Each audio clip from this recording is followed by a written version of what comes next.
जो हमारे इकोनॉमिक्स का पेपर होता है वो 100 नंबर का होता है, सबको मालूम है ये बात, ठीक है। उसमें 80 नंबर होते हैं हमारे थ्योरी के, जो हमारा पेपर होता है, ठीक है, और जो 20 नंबर होते हैं हमारे प्रैक्टिकल के होते हैं। दोनों हमारे हाथ में होते हैं।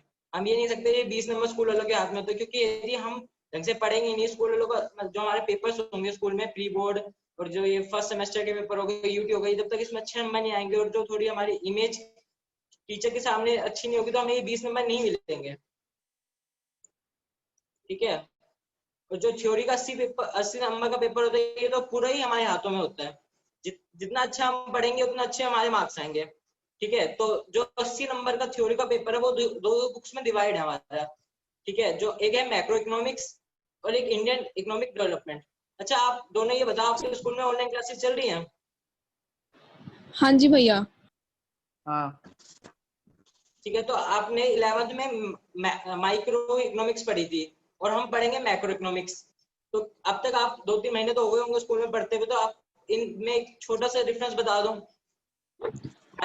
भैया जैसे माइक्रो इकोनॉमिक्स जो होती है वो तो किसी इंडिविजुअल के लिए होती है, और मैक्रो इकोनॉमिक्स जो है वो होल एग्रीगेट के लिए होती है। अच्छा, हाँ, माइक्रो इकोनॉमिक्स में आई आता है। आई का मतलब इंडिविजुअल, इंडिविजुअल मतलब हम इसमें एक बंदे की बात कर सकते हैं, एक फैमिली की बात कर सकते हैं, एक फर्म की बात कर सकते हैं, ठीक है, एक स्टेट की बात कर, मतलब इंडिविजुअल चीजों की बात कर सकते हैं हम।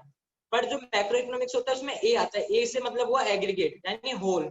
हम इसमें पूरी इकोनॉमी की बात करेंगे, करेंगे तो सारे प्रोड्यूसर की बात करेंगे, करेंगे तो सारी पब्लिक की बात करेंगे, करेंगे तो पूरी इकोनॉमी की, ठीक है। तो हमारे दो यहाँ पे यूनिट्स, दो हमारी बुक्स हैं, एक मैक्रो इकोनॉमिक्स है और एक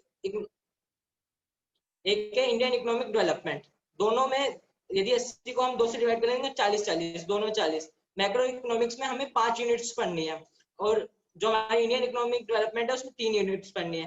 मैक्रो इकोनॉमिक्स में हमें पढ़ना है कि जो हमारी इकोनॉमी, पूरी इकोनॉमी में की क्या क्या प्रॉब्लम्स है, ठीक है। तो उसमें हम मैक्रो इकोनॉमिक्स में पढ़ेंगे। और इंडियन इकोनॉमिक डेवलपमेंट में हमारा जो देश आजाद होता है 1947 में हुआ था और ये चला 2020। तो हमने 1947 से लेकर 2020 तक हमने कितनी तरक्की करी वो हमें इस बुक में पढ़नी है, इंडियन इकोनॉमिक डेवलपमेंट में।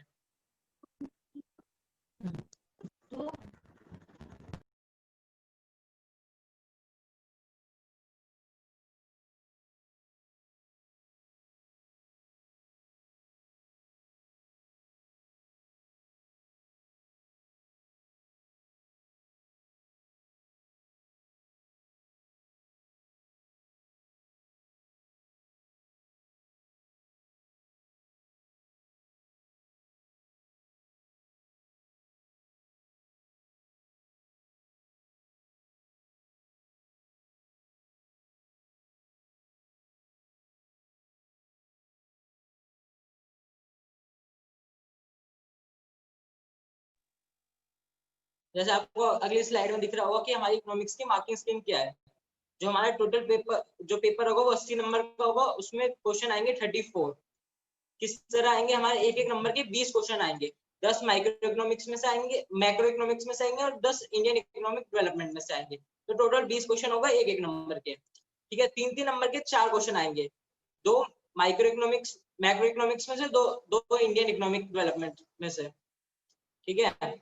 ऐसे ही 4 नंबर के 6 क्वेश्चन आएंगे, 3 एक बुक से 3 एक बुक से, और 6 नंबर के 4 क्वेश्चन आएंगे, 2 एक बुक से 2 एक बुक से।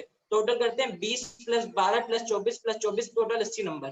क्वेश्चन हमारे बनेंगे 34, ठीक है। अच्छा, मैं एक आपको बात बता दूं, जो मैक्रो इकोनॉमिक्स होती है उसका पेपर ज्यादा से ज्यादा हमें कोशिश करना है कि 1 घंटे में खत्म कर दें, ताकि जो इंडियन इकोनॉमिक है वो ना लिखने का ज्यादा कॉन्सेप्ट है उसमें। मैक्रो इकोनॉमिक्स में क्या है कि आपको कॉन्सेप्ट आ गया तो आप पेपर कर लोगे, ठीक है। पर इंडियन इकोनॉमी में क्या है, जो बुक में दे रखा है ना उसका रट्टा लगाना ही पड़ेगा। एनसीईआरटी की बुक में दे रखा है या जो सीबीएसई मानती है कि ये होना चाहिए, उसका रट्टा लगाए बिना आपका काम नहीं चलेगा इंडियन इकोनॉमिक डेवलपमेंट में। पर मैक्रो इकोनॉमिक्स में क्या है, जो समझा दिया, जो समझ आ गया वो लिखा होगा तब भी नंबर पूरे मिल जाएंगे, ठीक है। जो मैक्रो इकोनॉमिक्स है ना वो पूरा कॉन्सेप्ट बेस्ड लर्निंग है।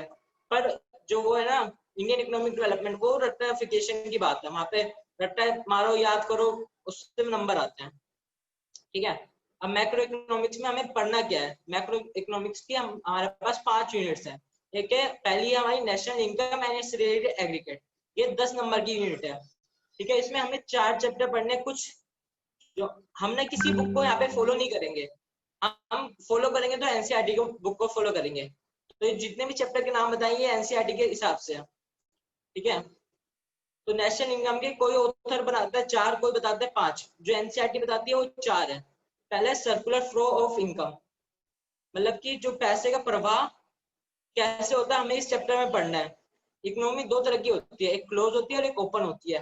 तो उसमें जो पैसे का प्रवाह है ना, इनकम का प्रवाह, वो कैसे होता है, किस फील्ड से दूसरी फील्ड में कैसे जाता है, वो इस सब कुछ इसमें पढ़ेंगे, ठीक है। हमारा अगला चैप्टर है बेसिक कॉन्सेप्ट ऑफ नेशनल, एक सेकंड, अगला यूनिट है हमारी basic concept of national income. हम जब नेशनल इनकम निकालते हैं उसके ना चीजें होती है, जैसे डेप्रिसिएशन हो गया, नफीफा हो गया, नफीटा हो गया, एनआईटी हो गया, मतलब सॉरी मैं आपको फुल फॉर्म बताता हूँ। डेप्रिसिएशन हो गया, net factor income from abroad हो गया, net factor income to abroad हो गया, ठीक है। ऐसे डायरेक्ट टैक्स हो गया, इनडायरेक्ट टैक्स हो गया, सब्सिडी हो गया, नेट इनडायरेक्ट टैक्स हो गया, ठीक है। और हमारी बहुत सारी टर्म्स है जैसे GDP, MP, GDP, FC, एनएनपीएफसी, NDPFC, ऐसे जो नेशनल इनकम, ये 12 एग्रीगेट्स हैं, यानी 12 भाई हैं एक तरह के, ठीक है। तो उसमें एक दूसरे का इन सब की डेफिनेशन और क्या चीज हमें नेशनल इनकम में लेनी है या क्या चीज नहीं लेनी, डबल काउंटिंग, सब कुछ इसमें हम बेसिक कॉन्सेप्ट में पढ़ेंगे सेकंड चैप्टर में, ठीक है।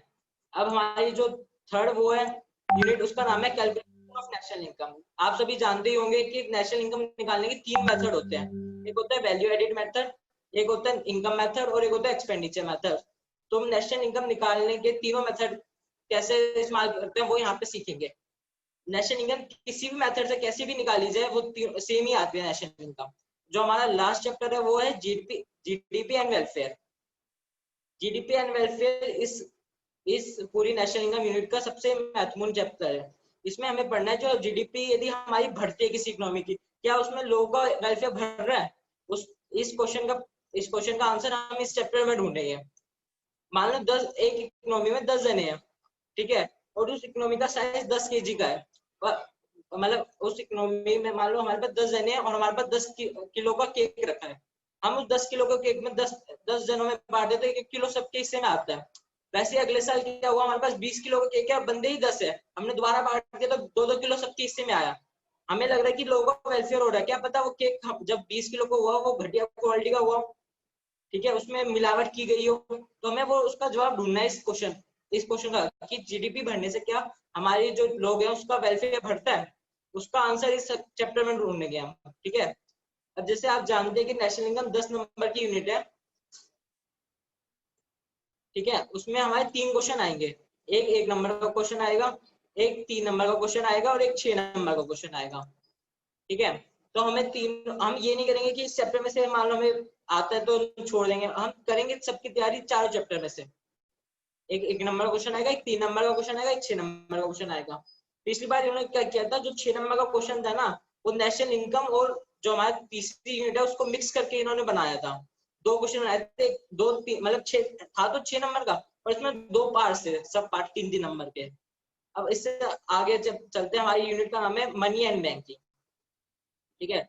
मनी बैंकिंग में हमें 2 चैप्टर पढ़ने को मिलेंगे, एक है मनी सप्लाई और बैंकिंग। मनी सप्लाई में क्या पढ़ेंगे कि मनी सप्लाई क्या होती है, उसको कैसे निकाला जाता है, ठीक है। उसमें एक टर्म हमें एक वो पढ़ेंगे आगे, मनी की क्या डेफिनेशन होती है, ठीक है। मनी के फीचर्स हमारे 2018 में कट गए थे, पर भी थोड़ा थोड़ा हम पढ़ेंगे, जानेंगे उसके बाद, ठीक है। मनी ज्यादा बड़ा चैप्टर नहीं है वो, 15 से 20 मिनट का, ज्यादा ज्यादा आधे घंटे का चैप्टर है, उसमें कुछ है नहीं ज्यादा।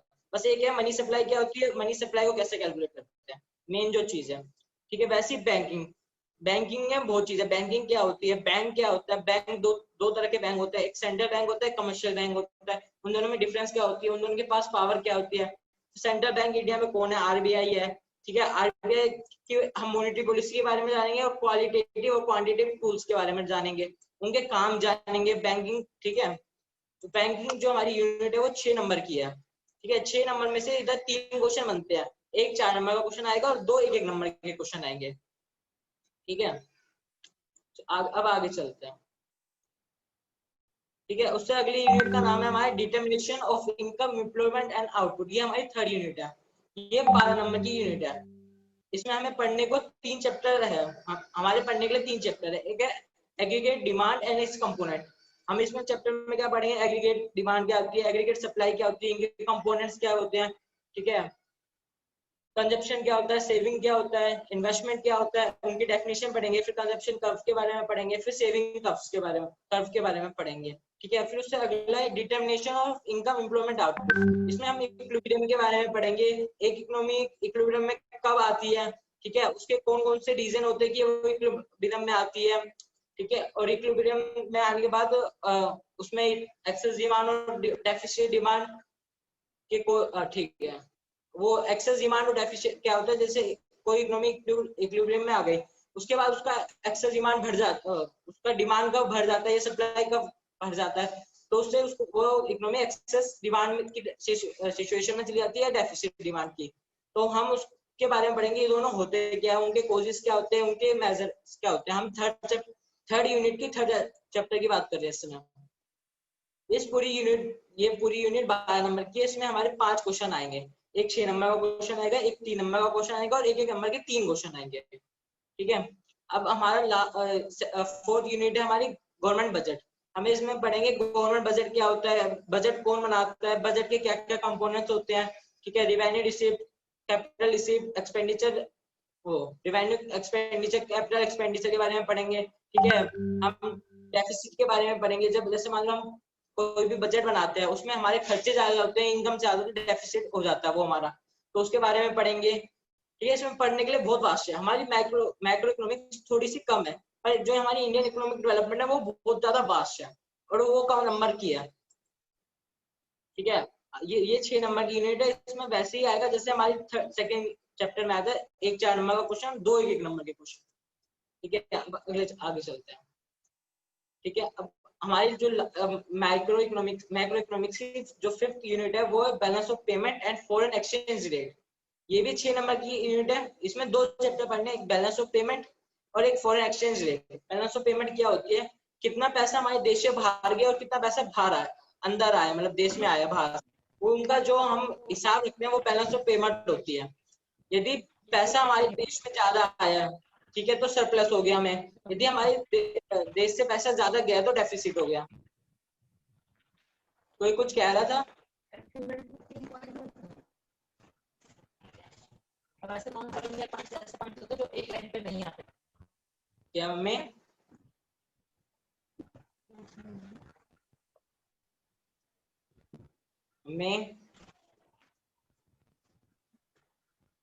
आवाज नहीं आ रही मुझे।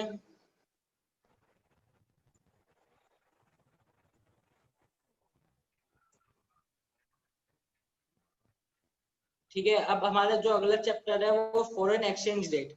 इसमें हम जैसे आपने सुना होगा कि हमारे 1 रुपए के मुकाबले हमें यदि हमें $1 खरीदना है तो हमें 72 से 72 से 75 रुपीज देने पड़ते हैं। में